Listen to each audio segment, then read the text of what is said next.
مخلوق کا ہر شر سے حفاظت کا عمل۔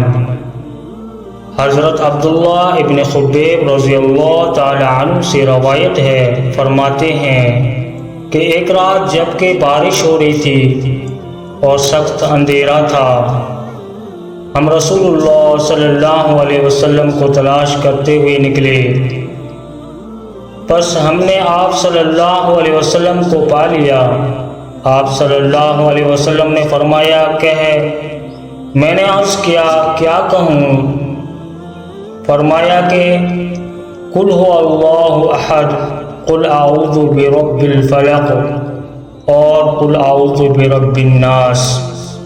صبح اور شام تین مرتبہ پڑھ لیا کر، یہ تجھے ہر چیز کے لیے کافی ہو جائیں گی۔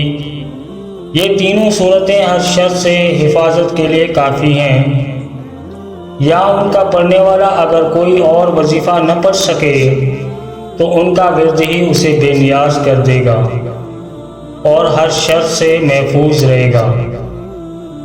آج مسلمان پریشان ہے۔ کوئی کہتا ہے کہ جن اور عاصم نے پریشان کر رکھا ہے، کوئی کہتا ہے کہ دشمن نے جادو یا کالا عمل کروا دیا ہے، کاروبار پر بندش لگوا دی ہے، گاہک نہیں آتے۔